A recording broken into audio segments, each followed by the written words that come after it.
Coast to Coast Pick 5. $1 minimum. Player-friendly 15% takeout. Coast to Coast Pick 5.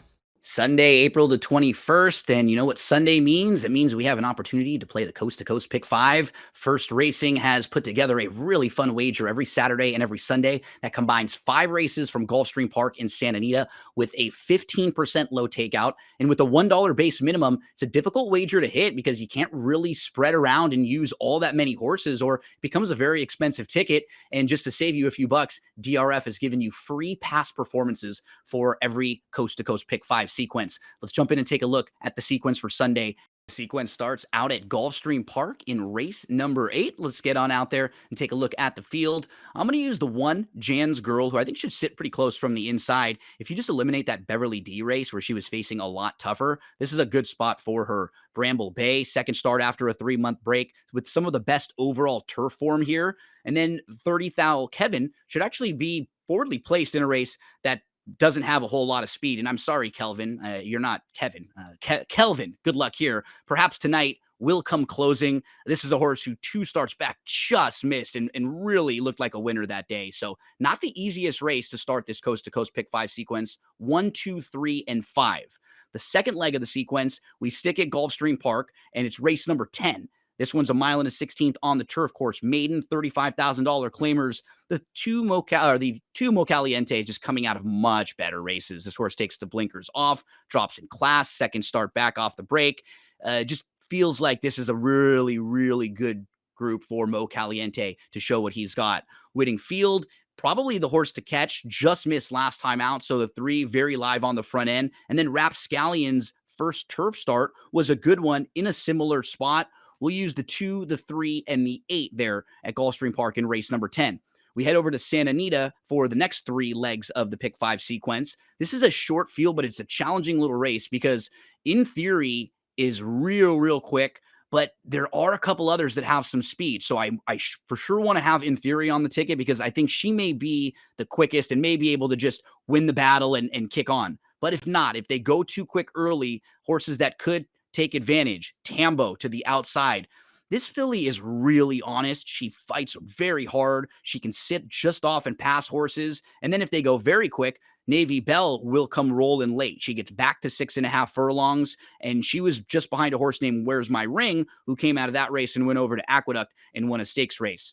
Let's move to race number 6 at Santa Anita. This one is the 4th leg of the Pick 5 sequence, and this is actually going to be where my single will come in. We have a backtrack of the number 6, Dick Best, who was the number 2 in the race that we're watching right here. And you can see this is a horse who was just stuck in some traffic, was down inside early on in the race, wanted to get closer. And after kind of searching for a seam late, you'll see some really nice energy. And I just think there's some real versatility in here with Dick Best. He was just behind one of the rivals that he'll face and Red Cross Knight, and was just in front of another horse that he'll face in Moogie's Son. I mean, both of them are super logical, but I think the 6 just has a little more as far as the versatility, the options. I could see sitting really close just behind the leaders, or as we saw, if he got shuffled back a little bit, he can come closing. So it'll all come down to the single for me. And if we can get through race number 6 at Santa Anita, hopefully we can get alive into the 7th race. We'll have 3 opportunities to close things out. The 7, Smooth Salute, will try the dirt for the first time, but his running style on the grass fits very well. The blinkers come off. The game plan for him is pretty simple. They're just going to take back, and they're going to want to launch and make one late run.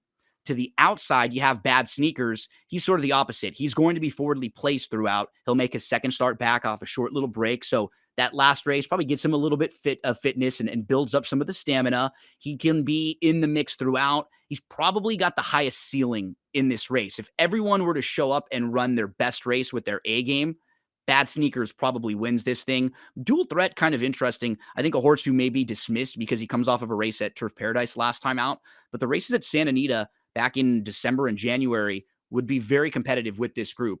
So to close things out, 7, 8, and 10, let's take a look at the ticket one more time. $108 ticket, 1, 2, 3, and 5 to start, 2, 3, and 8. And then over to Santa Anita, the single comes in race number 6 with the number 6, Dick Best, 7, 8, and 10 to close things out. Hopefully, we can lead you to a winning pick 5 sequence this weekend. A big shout out to Lucia. Thanks for putting together these videos, the tickets, the replays, and dealing with some of the mistakes that all of us crazy folks at DRF have sometimes. I hope we all lead you to some winners this weekend. Remember, folks, free DRF pass performances for every Coast to Coast Pick 5 every Saturday and Sunday.